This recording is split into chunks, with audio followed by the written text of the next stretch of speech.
Jadi kawan-kawan yang terkasih dalam Yesus Kristus, ya, saya sangat senang berjumpa dengan anak muda seperti kalian. Tetapi yang harus diingat, koinonia persekutuan kita dengan Kristus. Siapa yang menguduskan kita? Yesus Kristus. Maka kita bisa menguduskan orang lain karena Yesus. Kalau kita pacaran, jangan mau melakukan perbuatan cabul, apalagi perzinahan. Dosa mortal itu kan 3, perzinahan, pembunuhan, dan menghujat Roh Kudus.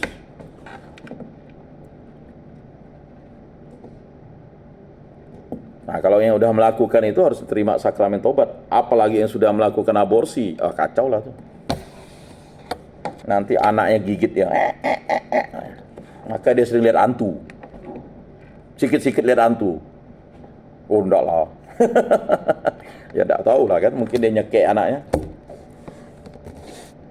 Nah itu, ya. Oh gampang, tinggal aborsi ya, katanya. Oh gampang, ada kondomnya, padahal berzina itu namanya. Ya. Sering anak muda bilang apa? Kawin gampang, nikah susah. Ya enggak. Bagi orang Katolik itu sakramen perkawinan. Ratum et consumatum. Ya kan, laki-laki akan meninggalkan ayah ibunya dan bersatu dengan istrinya menjadi satu daging. Makanya di gereja Katolik itu formanya itu menerima suka dan duka, untung dan malang, sehat dan sakit. Ya kan? Makanya yang cewek-cewek itu hati-hati. Kalau cowoknya sampai jilat pantatmu tuh, jangan kau kasih barang itu. Dia itu kalau udah dapat, udah mulai ya dapat dah. Apalagi kalau udah telat, bang telat nih, matikan WA, handphone. Lama-lama mulai, wah kau kan sering jalan dengan dia, mulai dia. Ya kan, tanduknya keluar. Akhirnya suruh minum baikon. Ya, kalau enggak gantung diri. Takut gara-gara semangka. Bukan saya vulgar ya. Karena waktu kita singkat untuk bimbingan kalian nih. Kalau memang mau konsultasi yang efektif ya WA saya boleh. Atau buat kegiatan yang lainnya untuk ininya. Itu ya. Itulah koinonia. Selanjutnya kita diakonia, pelayanan. Pelayanan. Nah, tadi bagus tuh. Ya. Maka pelayanan itu kita saling berkunjung ke rumah umat. Jangan mak bapak aja rosario. Siapa yang rajin rosario di lingkungannya waktu di kampung? Angkat tangan. Satu aja. Yang lain, aduh, mama aja lah, bapak aja lah. Kalau ada ibadat lingkungan, ya, ngapa sih nggak bisa kita lawan itu? Ya kan? Coba kalian lihat ya, ada perubahan yang signifikan nih yang terjadi. Ya, yang doa lingkungan tuh palinglah mak-mak yang udah tua, uzu, yang lain yang ngecek HP ya. Ngecek HP, ya kan? Mencet. Kalau ndak update status, ndak sah. Seakan-akan Tuhan itu, ya, nanti dululah Tuhan. Aku ini masih muda, ya kan? Ndak bisa begitu, ya.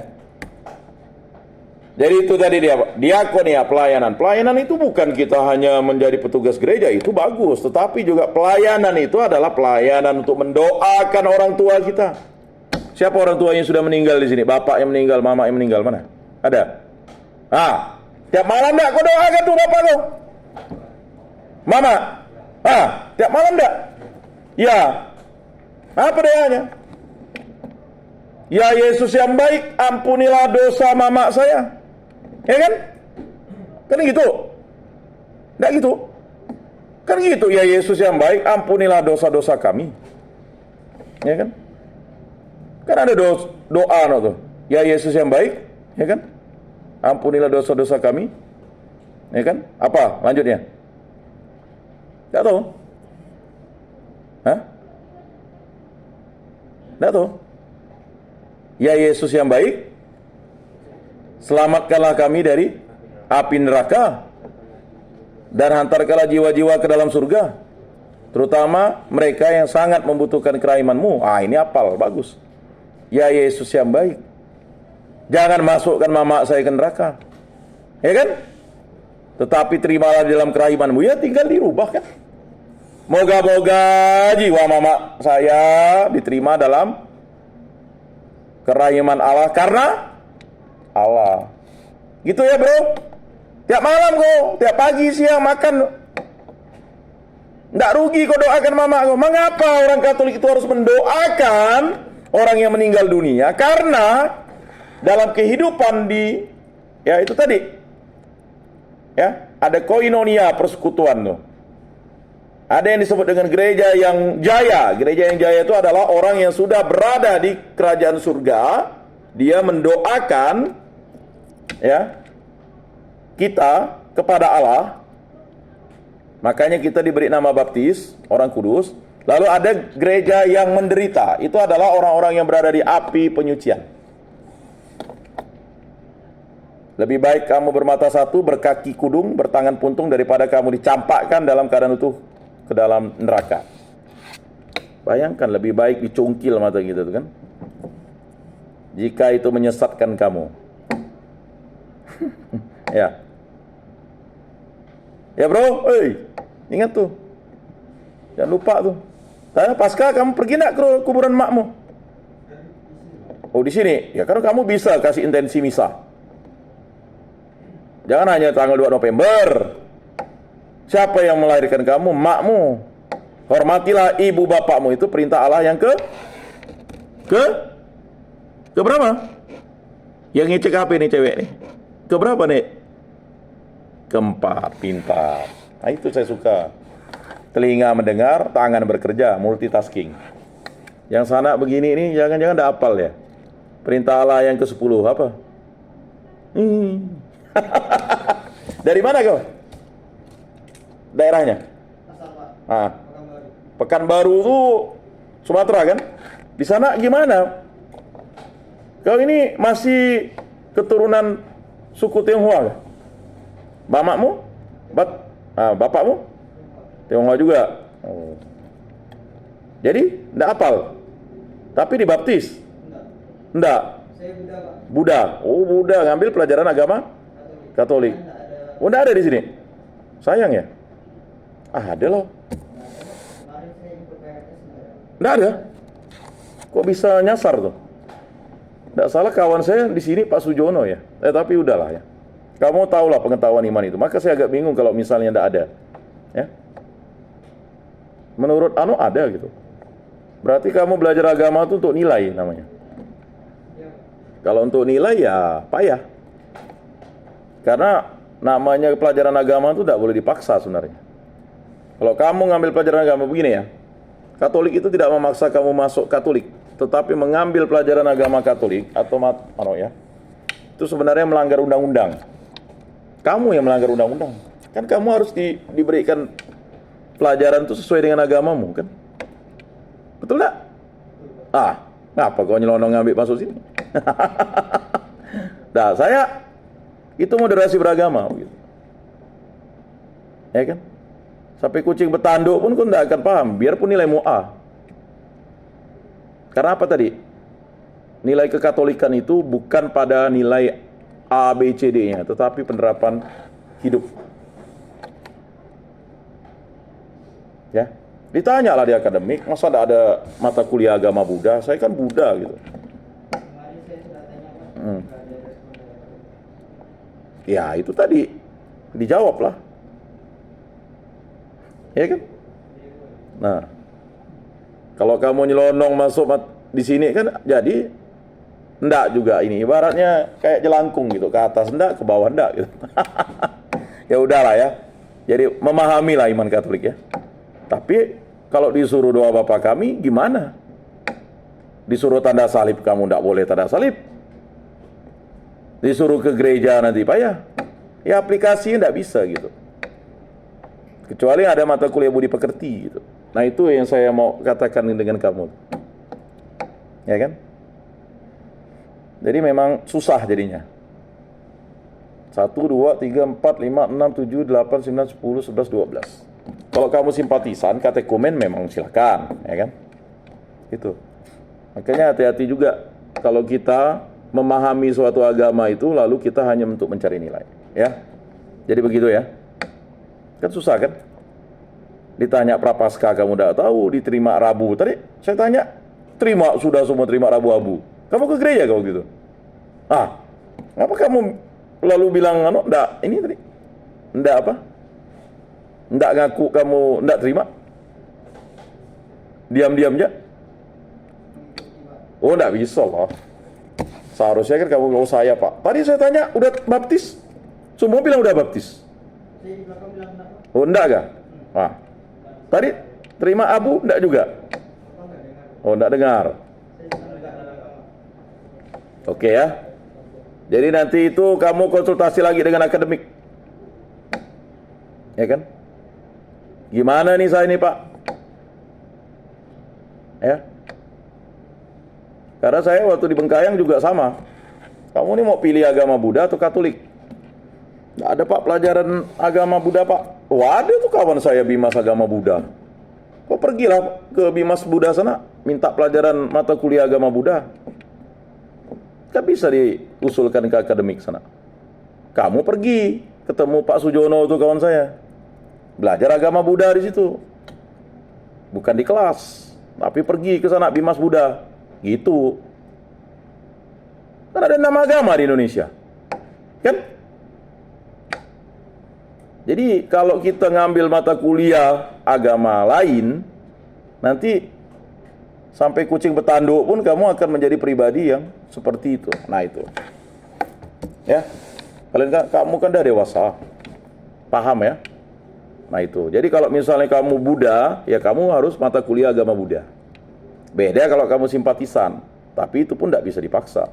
Karena di gereja Katolik itu tidak pernah memaksa orang untuk menjadi Katolik. Menjadi Katolik itu karena Kristus, bukan karena kawin, bukan karena kuliah, bukan karena pekerjaan. Ya kan? Nah itu. Makanya tadi saya dari awal sudah curiga dengan kamu. Orangnya cuek. Enggak juga saya tanya dari paroki mana, bingung juga dia tadi. Ya kan? Tadi tinggal di mana kamu? Sungai Serdam. Saya bilang paroki Santa Cecilia, kamu bingung. Apa tuh katanya? Jelas ya? Tadi konsultasikanlah ke akademik nanti. Pak, bagaimana saya ini gitu? Nah, karena setahu saya dulu di Stibik ini kawan saya itu ngajar agama Buddha, Pak Sujono namanya. Ya. Itu untuk orang yang berbeda agama, karena kita menghargai, menghormati, itulah Katolik. Ya. Jadi gitu ya.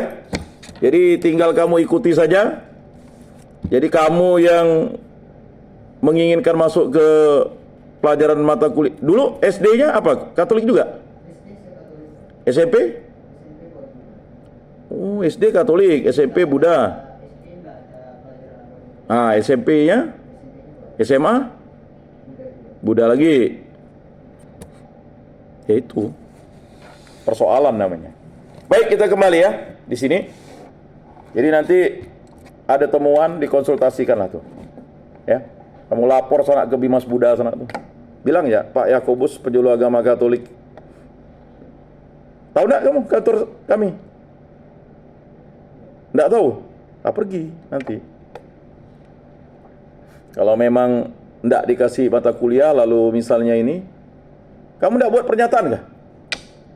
Waktu ngisi tuh enggak buat pernyataan? Kan kamu ngisi. KRS kamu.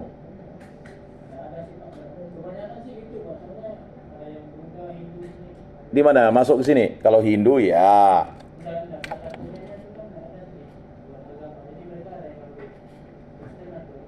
Oh gitu.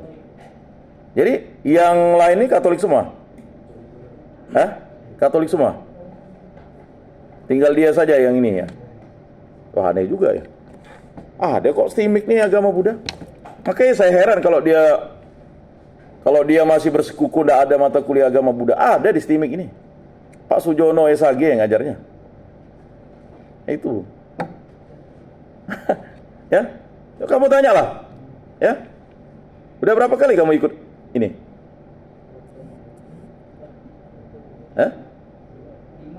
5 dengan ini ya? Oh ya udah. Selamat dan berbahagia. Gitu. Kalau Buddha itu kan sadar ya. Baik, sampai di sini ada yang mau bertanya? Ya, saya langsung bertanya ke dia tuh bukan apa. Karena dia memandang dengan tatapan kosong. Dibilang tahu, enggak tahu. Dibilang tahu juga agak bingung dia. Baik, ada yang bertanya sampai di sini? Sebelum kita selesaikan pertemuan pertama kita atau pertemuan terakhir kita ini. Ya, saya udah kasih solusi ya dengan dia. Artinya semuanya udah saya sampaikan. Berikutnya martiria, kesaksian iman. Sebagai orang Katolik kita harus bersaksi. Saksinya dengan apa? Ya. Dengan apa bersaksinya? Dengan melayani atau saksi Bisa. Dalam doa pagi itu apa yang disebutkan? Nggak pernah doa pagi. Itu kawanmu Buddha tuh, waduh, orang Katolik kok begitu. Saya tanya dengan kamu yang Buddha nih. Waktu mereka makan bakso itu tanda salib enggak ada? Mana kawan baikmu di sini? Ada enggak? Enggak ada. Ini enggak kenal kamu yang kanan. Ini saya kenal Pak. Dia waktu makan tanda salib enggak ada? Nggak tahu Pak, nggak pernah lihat.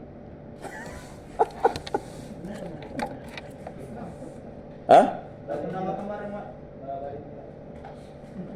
Enggak pernah. Oh, jadi kamu enggak punya kawan di sini yang Katolik? Enggak, kamu kan dulu di Pekanbaru ada yang Katolik. Kawanmu enggak ada di SD yang Katolik. Waktu makan tak ada salib enggak dia? Nggak ada ya. Hah? Saya mana ya Pak? Oh, saya aja masih ingat kawan saya SD, masa kamu udah ingat? Nah, saya nanya kamu SD itu, kan kamu kan ngambil pelajaran agama Katolik, tanda salib enggak kamu? Tanda salib. Itu saja saya tanya. Lalu kawanmu tanda salib enggak? Tanda salib. Lalu waktu makan tanda salib enggak dia? Enggak lihat. Enggak lihat. Kawan kamu di sebelah, waktu misalnya dia minum kopi ke warkop, tanda salib enggak dia? Minum-minum aja? Saya nggak pernah ini Pak. Enggak pernah bareng? Nggak pernah bareng-bareng. Enggak, kamu enggak punya kawan Katolik di sini? Nggak ada. Yang nongkrong tuh nggak pernah Pak. Nggak ada yang di sini. Enggak ada yang Katolik? Ya. Oh, semuanya beragama Buddha? Nggak sih Pak, ada yang Islam. Oh gitu, berarti enggak level kawan dengan yang Katolik gitu nongkrong gitu? Enggak Pak, jangan ini Pak. Maksud saya, kan katanya tadi kesaksian iman ini. Kamu kan melihat kesaksian iman kawanmu yang Katolik tuh. Ya kan? Waktu dia makan, minum, nongkrong, enggak pernah lihat. Oh, memang luar biasa. Nothing tulus tuh namanya. Kau-kau, aku gitu. Ya. Jadi tanda salib itu adalah suatu tanda kesaksian iman bagi kita ya. Semua orang Katolik itu wajib membuat tanda salib, bahkan yang simpatisan. Ya. In hoc signo vinces, dengan tanda salib kita pasti menang. Dalam nama Bapa dan Putra dan Roh Kudus. Ya. Jadi 5 menit lagi. Jangan sampai jam 9. Ya. Jadi kawan-kawan yang terkasih dalam Yesus Kristus, itu tadi tugas kita bersaksi. Ya, tugas yang pertama kita harus menerima sakramen-sakramen untuk dikuduskan. Ya. Tugas yang kedua kita pewartaan. Dengan cara apa? Ya, dengan cara beriman. Beriman itu adalah berdoa dan membaca firman. Ya kan? Maka nanti miliki mada bakti dan kitab suci. Sekarang gampang kok. Kitab suci elektronik ada. Ya. Belilah. Baru berapa, Pak? Ya kan? Handphone berapa? 2 juta. Yang paling mahal lah kitab suci itu kalau di Gramedia 250.000 untuk seumur hidup. Ya kan? Handphone rusak ganti LCD gara-gara kamu main-main jatuh pecah kan? Ganti Pak. Berapa sekarang? 250 yang paling murah, ya kan? Udah bisa beli kitab suci. Mada bakti berapa? Palinglah 50.000. Ya? Kawan-kawan yang terkasih. Kemudian berikutnya adalah kita bersekutu. Datanglah ke gereja itu. Ya, tidak akan cukup sih waktunya untuk memberikan bimbingan dan penyuluhan, tapi itulah bekalnya. Berikutnya apa? Pelayanan. Ya, kalau kamu mendoakan orang sakit, mengunjungi orang di penjara, apa kata Yesus? Ketika aku haus, kamu memberi aku minum. Ketika aku lapar, kamu memberi aku makan. Ketika aku di dalam penjara, kamu melawat aku. Ketika aku sakit, kamu menjenguk aku. Betul nggak? Ketika aku tidak berpakaian, kamu memberikan aku pakaian. Makanya tadi kekudusan itu adalah keperjakaan dan keperawanan itu. Berikutnya yang terakhir, martiria, kesaksian iman. Demikianlah yang dapat saya sampaikan. Lebih dan kurang saya mohon dimaafkan. Ya. Terima kasih atas kehadirannya, dan juga yang non-Katolik, terima kasih untuk hadir. Supaya memahami bahwa iman itu tidak dipaksakan. Ya. Kalau kamu ngambil pelajaran agama Katolik, kan tidak dibaptis Katolik kan di Pekanbaru? Tidak dipaksa kan? Tidak. Kamu juga di sini juga karena sudah pernah belajar agama Katolik, maka ya udahlah saya ngambil mata kuliah agama Katolik. Tidak dipaksa kan? Tidak. Nah, itu tadi. Maka saya tanya tadi, karena kita mengimani Yesus Kristus itu tidak pernah dipaksa, tapi karena anugerah, dipanggil dan diutus. Mari kita tutup dalam doa. Dalam nama Bapa dan Putra dan Roh Kudus. Amin. Allah Tritunggal yang Maha Kudus, kami bersyukur di hadapan-Mu karya agung-Mu yang telah menyatukan kami di tempat ini. Banyak hal yang mungkin kami tidak ketahui, tetapi Engkau singkapi dalam diri kami. Semoga apa yang belum kami tahu tentang iman kekatolikan dapat menjadi suatu makna bagi kami, bahwa kami harus terus dibimbing oleh kasih Kristus. Berkatilah kami agar menjadi pribadi yang selalu dituntun oleh Roh Kudus, dan berkatilah kami agar menjadi pribadi putra-putrimu yang setia. Berkatilah orang tua kami yang ada di rumah, yang bekerja untuk memberikan kami biaya. Berilah kesehatan kepada mereka, dan bagi yang sudah meninggal dunia, ampunilah dosa-dosanya dan terimalah dia di dalam kerajaan-Mu. Begitu juga kami berdoa bagi saudara-saudari kami agar setia kepada Yesus Kristus, dan juga kepada orang-orang yang kami kasihi, dan juga mungkin orang-orang yang membenci kami, ampunilah dosa-dosa mereka, seperti kami juga mengampuni dosa-dosa mereka. Dan juga kami mohon pengampunan-Mu, rahmat-Mu, dan kami bersyukur atas karunia Paskah yang telah Engkau berikan. Semua doa ini kami serahkan perantaraan Tuhan kami Yesus Kristus yang hidup dan meraja hingga sepanjang segala masa. Amin. Dalam nama Bapa dan Putra dan Roh Kudus. Amin. Salam kasih, damai dan sejahtera. Tuhan memberkati, menyertai dan melindungi. Salve. Sampai berjumpa pada edisi selanjutnya. Terima kasih. Selamat malam.